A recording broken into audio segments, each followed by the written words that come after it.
다 같이 먹어 hey 먹어 hey 랄랄랄랄랄라 먹어 hey 먹어 hey 랄랄랄랄랄라 삼겹살에 된장 요즘 곱창 인기가 치솟으면서 식당가에서 때 아닌 곱창 품귀 현상이 나타나고 있습니다. 한 입에 꿀딱 좋아 좋아 좋아 맛있는 게 좋아 김치찌개 된장찌개 두부 한번 넣고 얼큰하게 푸짐하게 뽀깃뽀깃 끓여 한 입에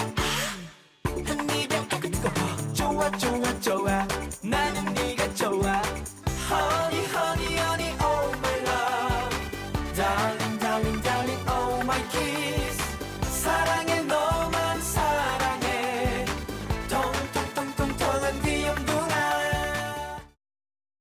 네, 점심도 못 먹었는데 군침 도네요. 채널을 돌리다 보면 먹방에 쿡방 참 많습니다. 어제 오늘 일이 아니죠. 이 방송에 나오는 맛집이나 메뉴는 실시간 검색어에 오를 정도로 반응도 뜨거운데요. 이 외식업은 자영업 가운데 비중이 제일 높은데 또 음식점 10곳 가운데 9곳이 폐업할 정도로 양극화가 심한 업종이기도 합니다. 화요일의 오아시스, 오늘은 외식업 이야기 해보죠. 오아시스의 킹스맨 김방희 생활경제연구소장 나오셨습니다. 어서 오세요. 네, 안녕하세요. 안녕하세요. 오늘 식당, 이 외식업 얘기해 주신다고요. 어떤 면을 좀 주목해서 얘기해 주시겠어요? 식당을 보면 한국 경제가 보인다 이렇게 말씀드리고 싶은데요. 네. 우리 경제의 많은 문제를 함축적으로 보여주는 업종이라는 생각이 들거든요. 네. 두 가지가 우선 인상적인데 우리 경제의 가장 지금 약한 고리가 자영업 아니겠습니까? 네. 근데 자영업의 대표 업종이죠. 그러니까 자영업자 4~5명 가운데 1명은 식당을 하고 있으니까요. 네. 또 한 가지는 뭐 1대9 정도로 잘 되는 곳은 엄청나게 잘 되고 잘 안 되는 곳은 이제 무너져 내리고 있는 그런 이제 양극화가 아주 심한 분야인데 이거야말로 소수의 수출 대기업 빼놓고는 전반적인 경제 주체가 어려움을 겪고 있는 우리 경제하고 비슷한 모습이어서 식당 얘기를 통해서 우리 경제 얘기를 해보죠. 그렇군요. 굉장히 닮은 꼴이 그렇습니다. 말씀 듣고 나니까 그런 생각이 드는데 요새는 뭐 먹지 고민할 때 검색부터 해보게 됩니다. 그렇죠. 네. 그럴 때 이 미슐랭 가이드라고도 하고요. 네. 이걸 참고하시는 분들 많으신가 봐요. 요즘에 외식업계 최대 이슈라고요. 그렇습니다. 이제 세 번째 네. 발표가 됐거든요. 서울 편이. 이게 시작된 건 사실 118년 전이니까 1900년부터 그래요? 프랑스 타이어 회사 미쉐린 혹은 뭐 미슐랭이 네. 발행하기 시작한 건데 이제 서울 편은 세 번째고요. 네. 별점으로 유명하죠. 그러니까 그렇죠. 별 하나, 둘, 셋 이게 이제 평점을 얘기하는데 네. 그 의미는 지금 저희가 소개해드리고 있고요. 네. 이런 이제 별점으로 유명한데 26곳의 서울 맛집들이 이 미식 가이드에 의해서 이제 발굴이 된 거죠. 네. 이번 특징은 뭐 한식이 좀 초강세를 보인다 그래요. 26곳 가운데 10곳이 이제 한식을 기반으로 한 메뉴들을 선보이고 있는데 네. 그건 아무래도 이제 한국관광공사 측에서 5년간 20억을 대기로 하고 이 사업을 후원하고 있기 때문에 좀 그런 면도 반영된 게 아닌가 그런 생각이 듭니다. 여기 서울판에 이렇게 한국관광공사의 지원이 들어갔다면 그렇습니다. 좀 이게 공정한 거 맞아? 공신력에 의심을 가질 수도 있을 포인트가 있는 게요. 네. 제가 왜 이 말씀을 드리냐면 네네. 즉석밥을 사용한 일식집이 있었습니다. 여기에 올랐어요. 네. 또 폐점한 곳이 올라오면서 이게 구멍이 탄로가 나버렸습니다. 논란이 좀 됐죠. 네, 제대로 검증한 거 맞느냐. 이 결과를 두고 굉장히 시끄러운데요. 이번에 특히 시끄러운 것 같아요. 네. 이제 원래 이 미슐랭 가이드는 비밀주의를 엄수하기 때문에 논란은 네. 늘 벌어져요. 그러니까 네. 5가지 평가 기준은 발표를 하는데 평가단이 누군지 전문성은 있는지 이런 걸 전혀 공개를 안 하고 네. 이 가이드 측에서는 그런 비밀주의야말로 이제 암행을 통한 공정성 유지를 위해서 불가피하다 이렇게 주장하고 있거든요. 네. 근데 이번에 특히 문제가 된 건 이제 별점을 하나 받았다가 탈락한 그 셰프가 공정성에 시비를 걸었어요. 어떤 하나는 식으로요? 이제 네. 공개적으로 검증을 한번 해보자. 나는 탈락했는데 이번에 별점을 받은 동종의 레스토랑 셰프하고 생방송으로 요리 경연을 해보자 이런 얘기도 했고 네. 또 하나는 이제 한 달 전쯤에 내가 어디가 별 몇 개로 늘어난다는 얘기를 들었는데 그게 실제로 현실화된 거 보니까 사전에 유출된 거 아니냐 이런 의혹을 제기하면서 네. 세 번째입니다만은 그 어느 때보다도 이제 사실은 조금 시끄러웠죠. 아, 그렇죠. 근데 이 셰프가 그런 어떤 문제 제기를 할 정도로 이 외식업계에서는 미쉐린 네. 별 한 번 받아보는 것도 굉장히 그렇습니다. 뭔가 꿈인 것처럼 네. 이야기하고 또 이 별 개수에도 굉장히 민감하죠. 민감하죠. 예. 사실은 미슐랭 효과라는 표현까지 등장하는데요. 네. 그러니까 별을 받으면 우선 예약이 늘고 매출이 엄청나게 확실히 뜁니다. 그렇군요. 특히 이제 미식 동호회라든가 해외 미식가들이 많이 방문하기 때문에 네. 금전적으로 이득이고 또 자부심의 원천이니까 셰프들 같은 경우 말씀하신 것처럼 이제 꿈이거든요. 네. 그래서 저 프랑스에서는 그런 일도 있었어요. 워낙 부담을 느끼다가 평가가 낮게 나오니까 자살한 예도 있거든요. 이 평가 진짜요? 때문에. 예. 그러다 보니까 이제 외식업계, 특히 이 외식업계 가운데도 상위 10% 정도를 이제 비싼 레스토랑, 파인 다이닝이라고 하는데 네네. 이 분야에서는 이 가이드가 가진 상당한 그 힘이 있다, 네. 권력이 있다 이렇게 봐야 되겠죠. 네, 맞아요. 이 전 세계적 유명세도 있고요. 아까 네. 말씀하신 대로 118년이나 됐으면은 뭐 역사와 전통을 자랑하는 부분도 분명히 있을 텐데 이게 계속 되려면은 아무래도 신뢰도가 기반이 돼야 되겠죠. 그렇죠. 고객 입장에서 봤을 때도 정보가 좀 없다. 그리고 뭔가 누군가를 좀 좋은 대접을 해야 된다. 이럴 때 내 입맛만 갖고 할 수가 없잖아요. 그럼요. 그럴 때 이런 미쉐린 가이드에서 별 몇 개 받았다. 뭐 이런 것들이 그렇습니다. 좀 정보가 될 수도 있을 것 같다는 특히 생각이 이제 들어요. 상위 식당, 레스토랑에서는 이제 이걸 기준으로 삼는 경우가 많거든요. 네. 그러다 보니까 이제 힘이 된 거고요. 이게 이제 이런 예를 들었습니다만 이제 먹방이라든가 맛집 소개하는 프로그램 같은 네. 경우도 이제 이 경우는 이제 대중 식당들을 대상으로 해서 많이 요즘 늘어나고 있지 않습니까? 그렇죠. 거기서 본대를 찾아가는 거죠. 그러니까 이런 식당에 대한 미식 가이드야말로 어떻게 보면은 자영업 그 가운데서도 외식업에 대한 양극화를 좀 부채질하고 있지 않나 네. 이런 생각이 좀 드는 거죠. 여기 오르면 일단 워낙 이제 반짝 호황을 누리게 되니까 말이죠. 맞아요. 근데 이게 유명 맛집 가보면요. 네. 무슨 프로그램에 소개된 사진 그렇죠. 이렇게 붙어 있고요. 또 그 연예인들 다녀간 사인 막 이렇게 붙어 있고요. 또 요즘에는 인스타그램 같은 소셜 미디어에도 이렇게 많이 올려서 해시태그가 많은 곳들. 이게 내가 고객 입장에서 하는 인증이 아니라 맛집 인증처럼 받아야만 그곳을 또 한번 가보는 것처럼 네. 뭐 맛집 순례 이런 이야기도 그렇습니다. 나오잖아요. 분명히 이게 좀 문제가 있는 것 같아요. 그렇죠. 그러니까 네. 누가 그런 집을 선정했고 또 얼마나 다른 곳보다 빼어난가 그 네. 차별성 같은 걸 분명히 얘기해 주지 않고 그냥 이제 막연히 권력을 부여해 버리기 때문에 네네. 이제 양극화가 되더라도 수긍 못하는 많은 소비자들도 있고 또 동종의 외식업자들도 있는 거거든요. 근데 저는 말씀하신 것 같은 그런 분위기가 형성된 게 네. 이제 식당이나 외식업계에선 좋기만 한 건 아니라는 생각이 드는데요. 미친 듯이 이제 아까 말씀하신 미식 기행들을 하고 있거든요. 네, 맞아요. 왜 그럴까? 저는 가만히 생각해 보면 네. 이제 경제적으로 가장 가성비 높은 자기 과시형 소비이기 때문에 그런 게 아닌가 이런 생각이 들어요. 예를 들어서 위험하신 말씀인 것 같아요. 아니요.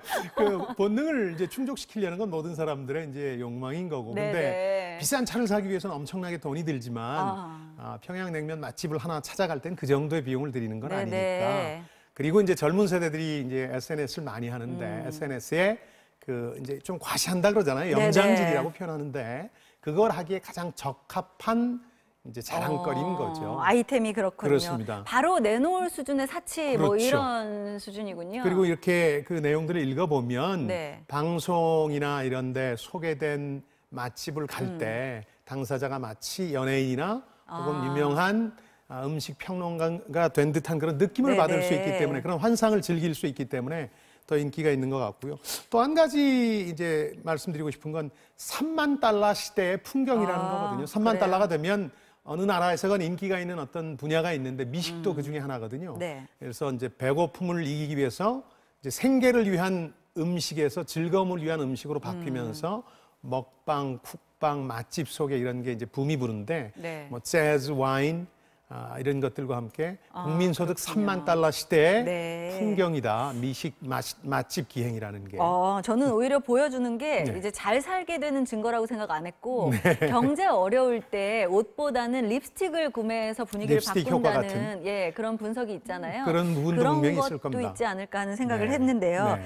들어보니까 사람 입맛이 제일 보수적이래요. 그래가지고 그렇죠. 안 먹어본 맛 이것은 있을 수가 없다고 그런 맛들이 맛있을 수가 없다고 얘기를 하더라고요. 그렇죠. 그런데 예. 사실 이렇게 남이 선정해준 이 별 내지는 남이 선정한 맛집 이게 객관적 수치로 평가가 정말 되는 건지 쉽지가 않죠. 그렇죠. 지난번에 한번 말씀드렸습니다만은 식당만 우리나라에 72만 개가 있습니다. 네. 근데 어느 음식 평론가가 꼼꼼하게 이렇게 추산을 해보니까 1년 내내 모든 방송 채널에서 소개가 되는 점포, 맛집이라고 소개가 되는 게 9,000개 정도가 된답니다. 그러니까 100개 중에 하나 정도가 소개가 되는 거죠. 네. 그러니까 0.01%인데 문제는 그 9,000개도 많이 겹쳐요. 네, 맞아요. 전국적으로 생각해 보면 나오는데 또 나오고 그렇죠. 그러죠. 이제 네. 소문난 맛집이라든가 네. 몇십 년 된 오래된 점포, 이 노포라는 게 그렇게 많겠습니까? 그러니까 그러게요. 이 먹방, 쿡방 이런 맛집 속에는 자영업 양극화, 특히 이제 외식업 양극화를 주도하고 있을 뿐만 아니라 네. 줄기차게 아주 소수의 식당들만 홍보해주고 있다. 이런 점도 좀 지적이 돼야 되겠죠. 네. 72만 개 중에 9천 개면은 거의 80곳 중에 한 군데 뭐 이런 거니까 거의 그렇죠. 그런 집 앞에 쭉 줄 서 있는 그런 풍경도 굉장히 그렇습니다.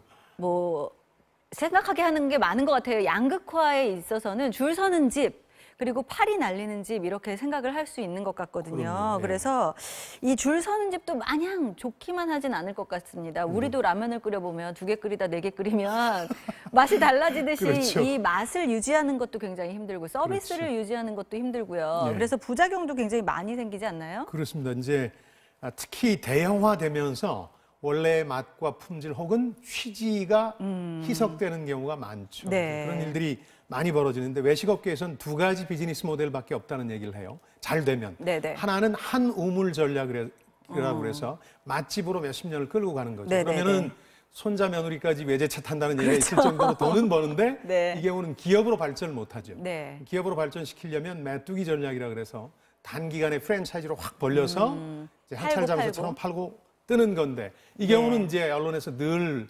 보도하듯이 이제 가맹본부와 가맹점의 여러 가지 갑질도 벌어지고 부작용들도 생겨나는 거죠. 네. 이 두 가지 모델밖에 없고 우리 국민이 가장 많이 하는 자영업이 식당이기 때문에 기본적으로 이제 성공한 쪽보다는 실패한 쪽에 설 가능성이 높잖아요. 그렇죠. 9대 1이니까. 네네. 그러다 보니까 자영업이 불안정하고 결국 우리 경제도 전반적으로 불안정한 상황을 면할 수가 없다는 거죠. 네, 그 부분에서 굉장히 이 위험 요소가 분명히 숨어 있는 것 같은데요. 네.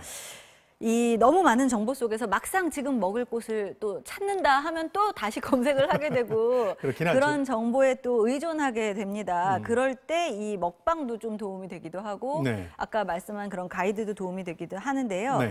이 외식업의 양극화가 이것 때문이다라고만 말하기는 어렵지만 이렇게 양극화가 되지 않도록 할 수 있는 어떤 방법이 있을까요? 그러니까 사실 미식이나 맛집 정보에 대한 수요가 워낙 크거든요. 네. 그리고 평가하는 재미도 있어요. 맞아요. 방송에서 매일 경연을 하잖아요. 그런 재미도 있는데 다만 그 미식 가이드라든가 방송, SNS가 소개하는 것처럼 그 차이라는 게 엄청나게 크지는 않아요. 네, 맛집과 네. 평범한 식당의 차이가. 네, 그리고 네.